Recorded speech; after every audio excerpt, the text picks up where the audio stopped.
संत शिरोमणि आचार्य गुरुवर श्री विद्यासागर जी महाराज की जय। और हम योग प्रणेता पूज्य मुनि श्री प्रणम्य सागर जी महाराज की जय। ओम अरहम नमः। श्री तत्वात् सूत्र के दूसरे अध्याय की कक्षा में आप सभी का स्वागत है। आज हम अपनी क्लास की शुरुआत मुनिश्री की वाणी में अपने मन को निश्चिंत शांत करने वाले ध्यान से करेंगे। सीधे बैठ जाइए, आंखें बंद, कमर सीधी, गहरी लंबी श्वास।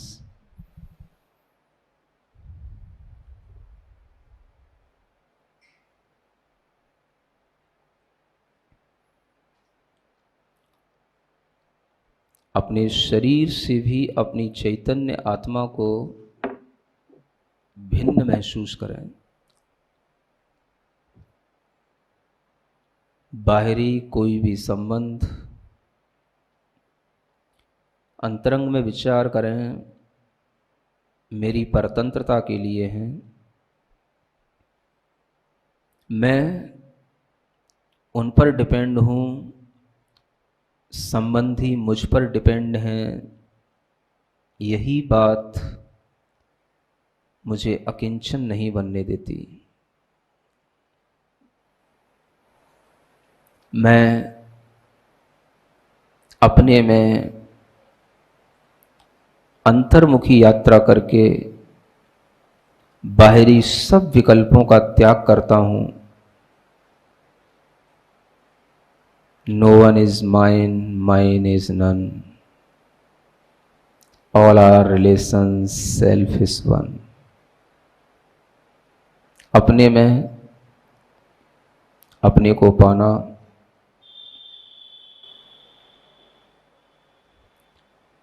स्व धर्म को स्व में ही खोजना, स्व की अनुभूति में आना,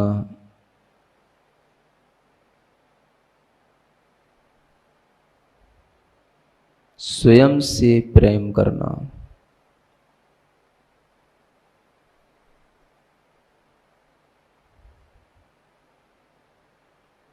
मुझे अपने आप से प्रेम है।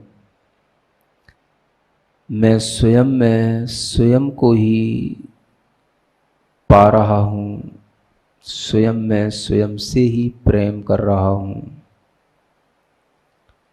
I like my soul, I see my soul, I love my soul.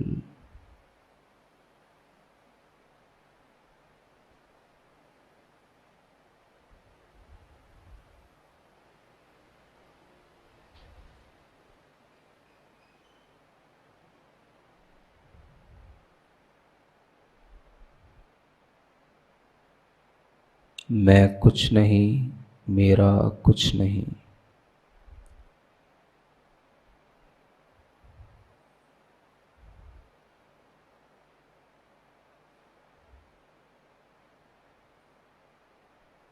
I am only one self.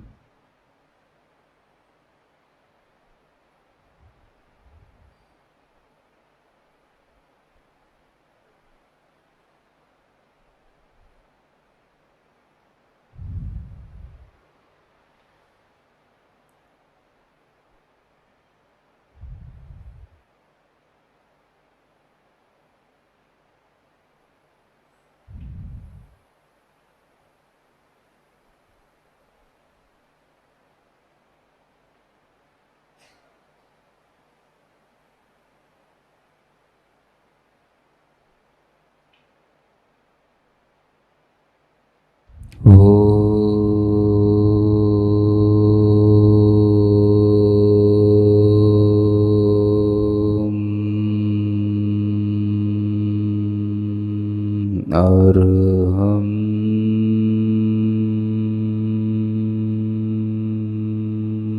नमः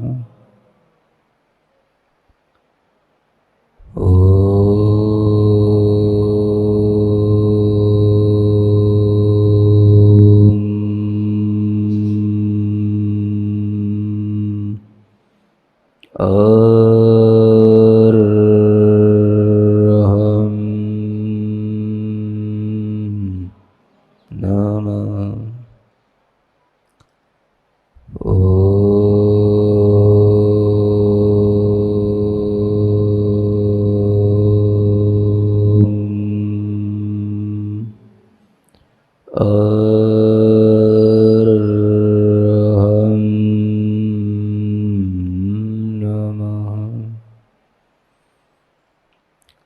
आप में अपने को प्रसन्न महसूस करें। संकल्पित हों, मैं हर अभाव में भी खुश रहूँगा। अपने मन में भावना करें, मैं अकिंचन हूँ। सभी संबंध मेरे व्यवहार से हैं। वास्तव में तो मैं एक हूँ, अकेला हूँ। संसार में अकेला ही जन्म लिया हूँ, अकेला ही मृत्यु को प्राप्त होऊंगा। मैं एक हूँ, एकाकी हूँ, किंतु अपने में परिपूर्ण हूँ।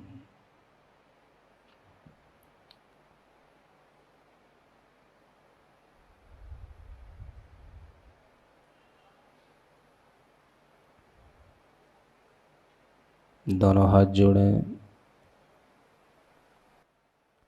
जो हो सो हो, जो है सो है, हमको क्या, हमको क्या, हमको क्या। पूरे आनंद भाव के साथ। जो हो सो हो, जो है सो है, हमको क्या, हमको क्या, हमको क्या। जन्म सुनिश्चित, मरण सुनिश्चित, जन्म सुनिश्चित, कर्मों का फल मिलना निश्चित, कर्मों का फल। फिर संयोग वियोगों के क्षण, फिर संयोग वियोगों के क्षण। घबराने से क्या, जो हो सो हो, जो है सो है, हमको क्या, हमको क्या, हमको क्या। अपनी हथेलियाँ किसकर आंखों पर रखें। ओम अरहम परम शांति, परम शांति, परम शांति। आइए अब हम पूर्ण एकाग्रता से अपनी क्लास की ओर चलते हैं और कल की कक्षा का एक क्विक रिकैप कर लेते हैं। सूत्र 13 में हमने 5 स्थावर जीवों के वर्णन को समझा। हमने जाना कि स्थावर जीव स्थावर नामकरण के उदय से होते हैं। इनके सिर्फ स्पर्शन एक इंद्रिय होती है। पृथ्वी, जल, अग्नि, वायु और वनस्पति के भेद से 5 प्रकार के होते हैं। इन जीवों से ही प्रकृति जीवमय होती है। स्थावर जीवों का यह क्रम भी बड़ा वैज्ञानिक है। पृथ्वी सबका आधार है। जल, नदियों, सागरों का जल पृथ्वी में ही मिलता है। अग्नि की उत्पत्ति जल से होती है। यह पृथ्वी में पाए जाने वाले कोयला आदि खनिज पदार्थों से होती है। हालांकि पृथ्वी और अग्नि एक दूसरे के विरोधी होते हैं, किंतु जल के आधार से दोनों का अस्तित्व बना रहता है। वायु को अग्नि का सखा माना जाता है और अंतिम वनस्पति में सभी का समावेश होता है। पृथ्वी का आधार जल, सूर्य से तेज या अग्नि और वायु। किसी भी चीज की कमी होगी तो वनस्पति नहीं बन पाएगी। शास्त्र के अनुसार इन स्थावर जीवों में प्रत्येक के 4 भेद होते हैं। जैसे पृथ्वी के पृथ्वी, पृथ्वीकाय, पृथ्वीकायक और पृथ्वी जीव। पृथ्वी का मतलब है सामान्य पृथ्वी, जो स्वभाव से कठोर रूप में अपना कोई भी आकार बना ले और अपने काठिन्य गुण को धारण किए रहे। पृथ्वीकाय में पहले जीव था जो अब निकल गया है, जैसे आत्मा निकलने के बाद मृत मनुष्य का शरीर। पृथ्वीकाय के अंदर जीव अभी उपस्थित है और पृथ्वी जीव वह है जो अभी विक्रय गति में है और नियम से आगे किसी न किसी पृथ्वी को अपनी काया बनाकर पृथ्वी कायिक बनेगा। एक शरीर को छोड़ने के बाद दूसरे शरीर को ग्रहण करने के बीच के रास्ते को विग्रह गति कहते हैं। पृथ्वी की ही तरह जल, अग्नि, वायु और वनस्पति में 4 भेद घटित करना। हमने जाना स्थावरों के इन 4 भेदों में 2 रूप अचेतन और चेतन के हैं, जैसे सामान्य पृथ्वी स्वभाव से और पृथ्वी कायिक जीव निकलने से अचेतन है और पृथ्वी कायिक और पृथ्वी जीव चेतन रूप हैं। किसी भी पृथ्वी, जल, अग्नि को देखकर यह निर्णित नहीं हो सकता कि वह अचेतन है या चेतन। यह हमें सिद्धांत पूर्वक ग्रहण करना है। बादल से निकला हुआ पानी या जलाई हुई अग्नि क्षण भर के लिए शुद्ध मानी गई है। तो चलिए अब हम सभी अपने मोक्ष मार्ग को प्रशस्त करने के लिए पूज्य मुनि श्री का उद्बोधन सुनते हैं। मोक्ष मार्गस्य नेतारं भेत्तारं कर्म भूरतां ज्ञातारं विश्वतत्त्वानां वंदे तद्गुणलब्धये। देवादिदेव आदिम तीर्थंकर श्री ऋषभनाथ भगवान की, वर्तमान शासन नायक श्री वर्धमान महावीर भगवान की, परम पूज्य आचार्य गुरुवर श्री विद्यासागर जी महाराज की। जानना हमें चारों चीजें हैं, लेकिन निर्णय करने में किसी पर्टिकुलर कोई पृथ्वी या जल का हम निर्णय करना चाहें तो वो कठिन है, लेकिन ऐसा होता है, ये हमें सिद्धांत से जानना चाहिए। कुछ समझ आया? हम किसी भी पृथ्वी, जल, अग्नि को देख करके यह निर्णित नहीं कर सकते कि यह अचेतन है कि चेतन है ना। हमें उसकी रक्षा करने के लिए, उससे बचने के लिए हमें उसको चेतन ही मान के चलना पड़ेगा, क्योंकि हमें चेतन की रक्षा करनी है।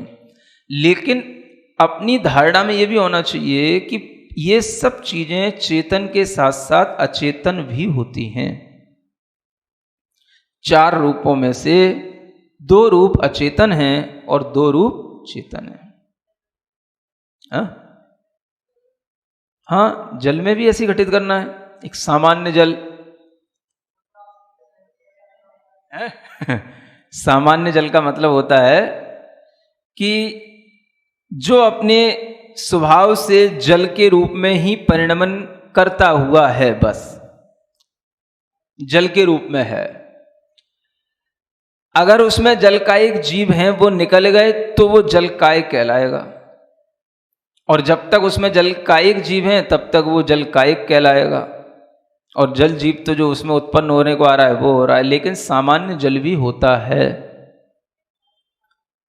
ना। अब वो कितनी देर सामान्य रहता है, कौन सा होता है, ये कहना कठिन है, लेकिन होता तो है। तो यही मैं कह रहा था कि हम किसी पर्टिकुलर, किसी भी जीव को या किसी भी इस प्रकृति की चीज को ये कह करके नहीं ले सकते कि ये जल जीव से रहित है, और ऐसा कह करके भी यूज नहीं कर सकते कि ये जीव से रहित है, इसलिए यूज कर रहे हैं, है ना। लेकिन 4 रूप उसके होते हैं, ये जानना जरूरी है। ऐसी अग्नि में भी होता है, वायु में भी होता है, वनस्पति में भी होता है। समझ आ रहा है?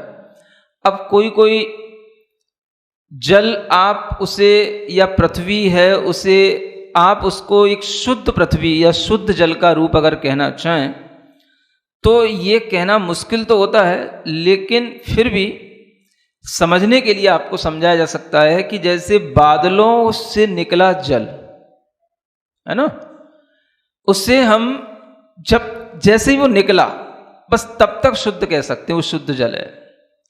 अब यहां तक आते आते उसके साथ क्या मिल गया, कितने जीव उसमें जन्म ले गए, कुछ नहीं कहा जा सकता। और जरूरी नहीं कि पृथ्वी पर आकर के ही उसमें जल कायिक जीव उत्पन्न हो, जल कायिक बने, रास्ते में भी बन सकता है।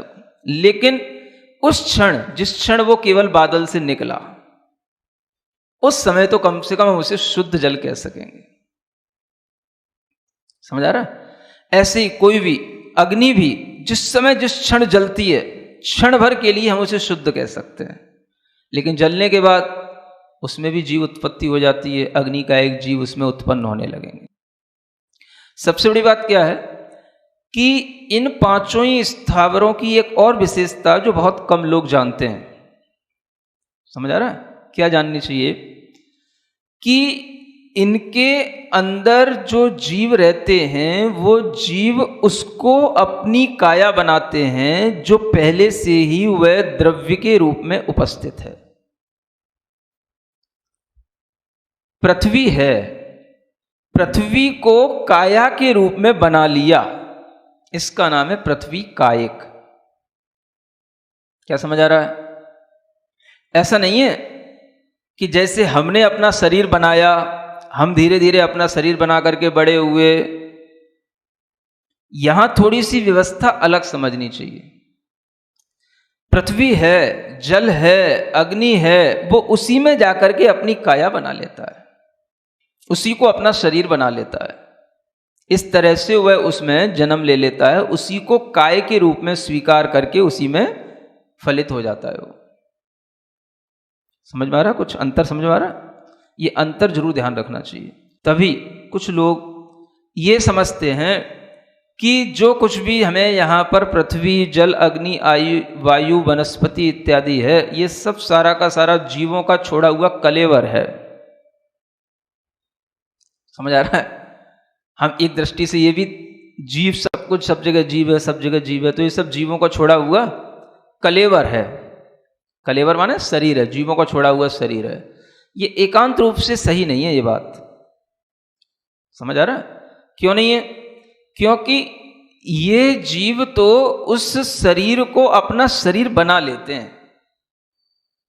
जो पृथ्वी पड़ी हुई है स्वाभाविक रूप में, जो सामान्य पृथ्वी है, उसको अपना काया बना ली, उसका नाम है पृथ्वी काया।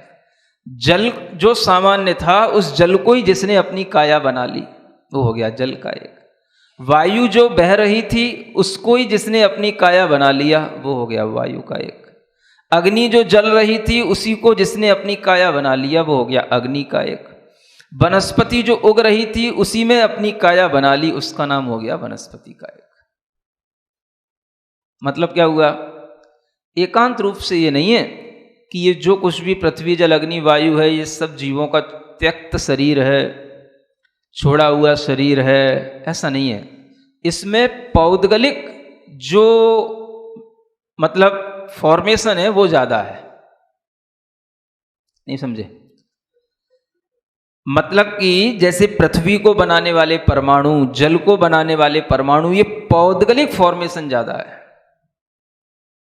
जिसे हम बोलते हैं मैटर का ये काम ज्यादा है। समझ आ रहा है? जीव तो वहां जाकर के उत्पन्न हो रहा है। त्रसों की जैसी व्यवस्था है, वो व्यवस्था सर्वथा स्थावरों की नहीं है। ये बहुत कम लोग जानते हैं। ऊंचे दर्जे के पंडित भी बहुत कम लोग जानते होंगे। समझ आ रहा है ना? हाँ, इसलिए कई बार कई बच्चे या कुछ पढ़े लिखे थोड़ा बहुत जो एक इंद्रिय आदि का ज्ञान रखते हैं, तो सीधा सा इसी बात को कहने लग जाते हैं, ये भी तो जीवों का शरीर है, ये जल है, इसमें आपने से जीव निकाल दिए, जीव निकल गए, तो ये जीवों का शरीर है, अब आप इसको पी रहे हो, खा रहे हो। समझ आ रहा है? ये एकांत नहीं है ऐसा जैसा बोला जा रहा है। हो सकता है, लेकिन ऐसा ही हो कोई जरूरी नहीं है ना? क्योंकि हमारे पास में सामान्य पृथ्वी, सामान्य जल भी बताया गया है, और उसको जो काया बना रहा है, वो जीव जो है, उसको काया बनाने के बाद में वो कायिक बन रहा है ना? जैसे कि अपना शरीर है, अब इस शरीर में आकर के दूसरे जीवों की उत्पत्ति हो रही है, मान लो दूसरे जीव इसमें उत्पन्न हो रहे हैं, है ना? तो ये तो शरीर तो अलग था, इसमें उत्पन्न होकर के उन जीवों ने अपना इसमें रहने का स्थान बना लिया, या उसी को अपनी काया बना ली, तो उनका वो शरीर नहीं कहलाएगा।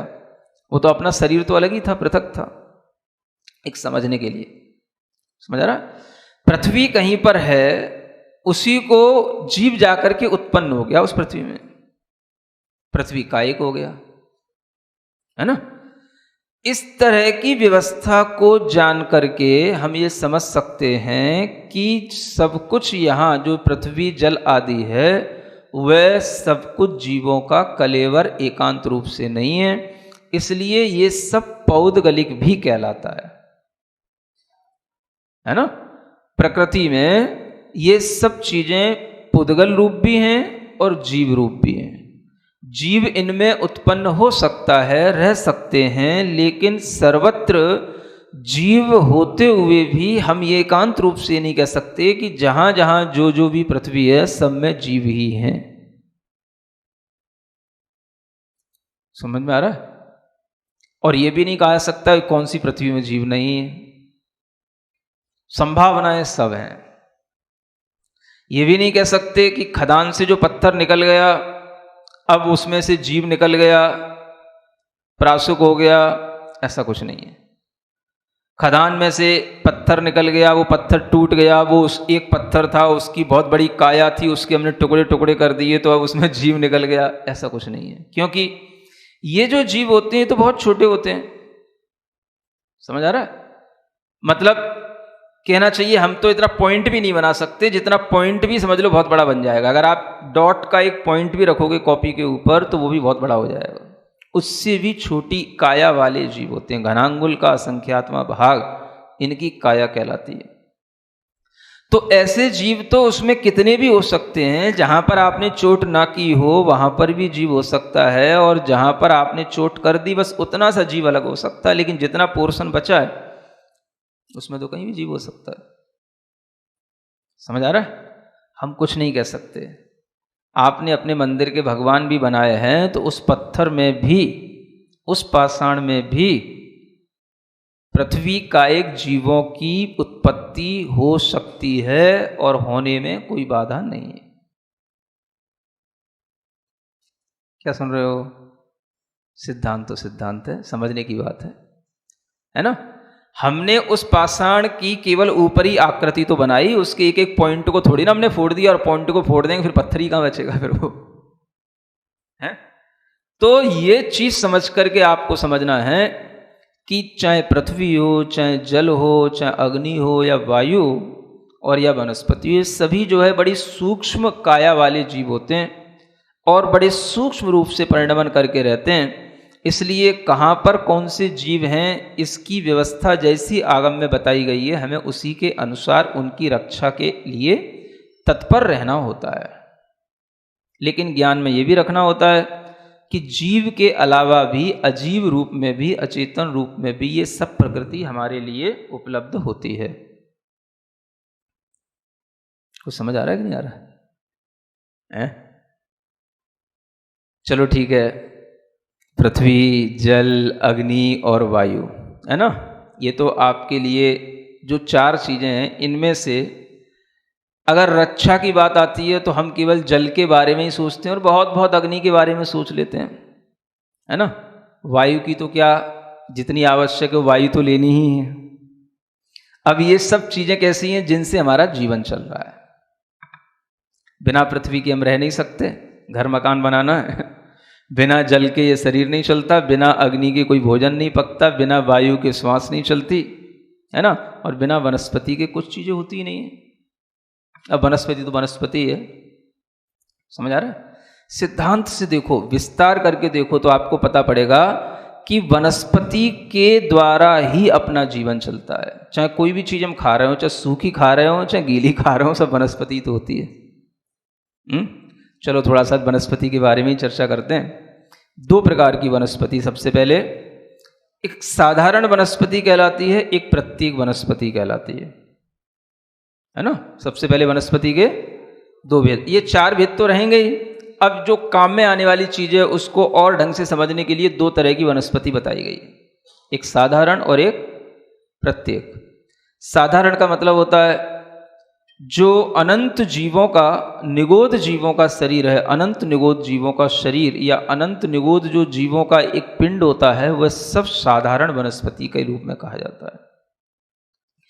यानी साधारण वनस्पति का एक जीव कहो या निगोद जीव कहो, एक ही बात है ना। साधारण वनस्पति कायिक का शरीर कहो या निगोदों का शरीर कहो, ये एक ही बात है। समझ आ रहा? तो ये तो चलो निगोद हो गया। साधारण वनस्पति का मतलब क्या समझ में आया आपको? निगोद, है ना, जो कि अनंत अनंत जीवों का पिंड होता है। दूसरी होती प्रत्येक वनस्पति। प्रत्येक वनस्पति का मतलब जिसमें एक शरीर का एक जीव ही स्वामी होता है, वो प्रत्येक वनस्पति काला जीव है। और जिसमें एक शरीर के अनंत जीव स्वामी होते हैं, वो साधारण वनस्पति वाला जीव हो गया। तो निगोद जीव को हमने साधारण कहा, तो माने निगोद में अनंत जीव होते हैं, वो अनंत जीवों का एक ही शरीर होता है। समझ आ रहा है? और वो निगोद जीव बादर और सूक्ष्म के भेद से पूरे लोक में स्थित रहते हैं। उन्हीं निगोद जीवों से हमारे शरीर के अंदर मांस आदि की उत्पत्ति होती रहती है, और वो मांस में निगोद जीव ही रहते हैं। अनंत अनंत निगोद जीव हर समय जीते मरते हैं, अंतर्मुहूर्त की उनकी आयु होती है, और इस तरह से ये प्रति समय परिणमन चलता रहता है। ठीक है ना? वही निगोद जीव वनस्पति में भी होते हैं। तो ये साधारण वनस्पति कायिक जीव जो हुए, वो क्या हुए? अनंत जीव हुए, है ना?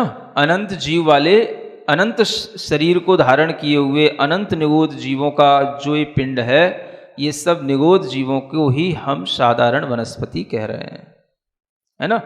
और ये भी है कि एक एक निगोद जीव के आश्रित अनंत निगोद जीव होते हैं। एक निगोद जीव जिस शरीर में रह रहा है, उसके ही उस शरीर में अनंत निगोद जीव रह रहे हैं, है ना? ऐसे ये निगोद जीवों के एक एक गुच्छे अनंत समझना, और अनंत में अनंत अनंत जीव हैं, इसलिए अनंतानंत निगोद जीव होते हैं। ये तो हो गया साधारण। अब आप कहोगे इसका वनस्पति से क्या लेना देना है? आपको बताएंगे अभी धीरे धीरे कि ये वनस्पति से क्या लेना देना। ये तो चलो इसको एक तरफ रखो। साधारण वनस्पति का मतलब क्या हो गया? निगोद जीव। और प्रत्येक वनस्पति ऐसा वनस्पति का एक जीव जिसका अपना एक शरीर है और उसका वह स्वामी है, उसी की उसकी अपनी आयु है, उसी के अनुसार उसमें जीवत्व बना रहता है, वो कहलाएगा प्रत्येक वनस्पति। अब आगे बढ़ते हैं। तो प्रत्येक वनस्पति के दो भेद हो जाते हैं। किसके? प्रत्येक के। एक कहलाती है सप्रतिष्ठित प्रत्येक, एक कहलाती है अप्रतिष्ठित प्रत्येक। क्या बोलते हैं? सप्रतिष्ठित प्रत्येक वनस्पति। दूसरी क्या कहलाएगी? अप्रतिष्ठित प्रत्येक वनस्पति, है ना? शब्द में थोड़ी सी आपको कठिनाई सी महसूस हो सकती है, लेकिन बड़ी सिंपल सी जानने की चीजें हैं और सिंपल से शब्द हैं। प्रतिष्ठित का मतलब है यहां पर उसमें स्थित होना, प्रतिष्ठा होना माने उसमें है वो चीज। तो क्या है? जो प्रत्येक वनस्पति है, समझ आ रहा है? प्रत्येक वनस्पति, ध्यान रखा, जिसका एक जीव का एक शरीर है। अगर उस शरीर में, उसी प्रत्येक वनस्पति में अगर अनंत निगोद जीव आ गए और अनंत निगोद जीव भी उसमें रह रहे हैं, तो वो कहलाएगा सप्रतिष्ठित प्रत्येक वनस्पति, है ना? मतलब क्या हुआ? ऐसी वनस्पति, प्रत्येक वनस्पति जो अनंत निगोद जीवों से सहित हो, जिसमें प्रतिष्ठा किसकी हो गई? तो निगोद जीवों की प्रतिष्ठा हो गई। अनंत निगोद जीव जिसमें हो, वो क्या हो गया? सप्रतिष्ठित प्रत्येक। और जिसमें से अनंत निगोद जीव निकल गए हों या न हो, उसको बोलेंगे अप्रतिष्ठित प्रत्येक। ठीक है? ये दो प्रकार के भेद हमें ध्यान में रखने योग्य हैं, सप्रतिष्ठित प्रत्येक वनस्पति और अप्रतिष्ठित प्रत्येक वनस्पति।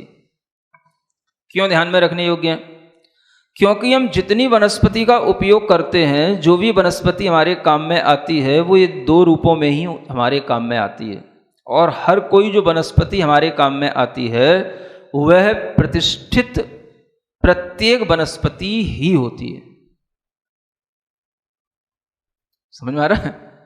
यानी सब प्रतिष्ठित भी है और अप्रतिष्ठित प्रत्येक जीव भी उसके अंदर हो सकते हैं, लेकिन कुल मिलाकर के वह सब प्रतिष्ठित प्रत्येक वनस्पति ही कहलाई ना। कोई भी वनस्पति है, हर वनस्पति जो हमारे काम में आती है, उसमें दोनों तरह के जीव होते हैं, सब प्रतिष्ठित भी और अप्रतिष्ठित प्रत्येक भी। तो अप्रतिष्ठित प्रत्येक जो जीव हैं, वो तो चलो एक जीव एक शरीर को धारण करने वाला होता है, लेकिन उसे सप्रतिष्ठित जो बना दिया जाता है वो अनंत जीवों की, जो निगोद जीव, जो साधारण वनस्पति थी, उसके उसमें प्रतिष्ठा होने के कारण से वो क्या बन गया? सप्रतिष्ठित। समझ आ रहा है? यही वनस्पति सब जगह पर हमें दिखाई देती है, निगोद जीवों से जो सहित होती है। इसी को हम साधारण जीव बोलते हैं, इसी को हम अनंत काय बोलते हैं। आपने कभी सुना होगा, लोग कहते हैं इसमें तो अनंत जीव है, अनंत जीव है। तो लोग किसमें बताते हैं? जैसे पालक है, मेथी है, या कोई और कोई हरित पत्ती वाली कोई चीज है, तो कहते हैं अनंत जीव है, इसमें अनंत जीव है। समझ आ रहा है? कोई भी ऐसी वनस्पति नहीं होती जिसमें अनंत जीव ना हो, सब में अनंत जीव होते हैं। ओम अरहम नमः। तो चलिए आज की कक्षा का एक क्विक रिवीजन कर लेते हैं। हमने जाना एक इंद्रिय जीव पहले से ही उपस्थित द्रव्य को अपनी काय बना लेते हैं। जैसे जीव सामान्य पृथ्वी को ही अपनी काय बनाकर पृथ्वी कायक होते हैं। यह स्थावरों की विशेषता है। त्रस में ये व्यवस्था नहीं होती। हमें पांचों ही स्थावरों को एकांत रूप से कलेवर या जीव का छोड़ा हुआ शरीर नहीं मानना चाहिए, क्योंकि इस व्यवस्था में जीव पहले से ही उत्पन्न काया में जाकर उसे अपना शरीर बनाता है, वहां उत्पन्न होता है। इसीलिए स्थावर पुद्गल रूप भी है और जीव रूप भी। सिद्धांततः पृथ्वी आदि जीव कहाँ है और कहाँ से निकल कर गए हैं बताया नहीं जा सकता। एक पत्थर के किस भाग में जीव होंगे, किस में नहीं, कुछ नहीं कहा जा सकता। इनकी काया घनांगुल का असंख्यातवां भाग जितनी छोटी होती है। यह 5 स्थावर वाले जीव बड़ी सूक्ष्म काया वाले होते हैं और बड़े सूक्ष्म रूप से परिणमन करते रहते हैं। अतः हमें आगम अनुसार ही इन जीवों की रक्षा के लिए तत्पर रहना चाहिए और साथ ही यह ज्ञान रखना चाहिए कि स्थावर अजीव रूप भी उपलब्ध होते हैं। पृथ्वी, जल, अग्नि और वायु से हमारा जीवन चलता है। जैसे पृथ्वी से घर मकान, जल से शरीर, अग्नि से भोजन, वायु से श्वास आदि। सिद्धांततः देखें तो वनस्पति के द्वारा ही हमारा जीवन चलता है। वनस्पति का पहला भेद है साधारण वनस्पति यानी निगोद जीव।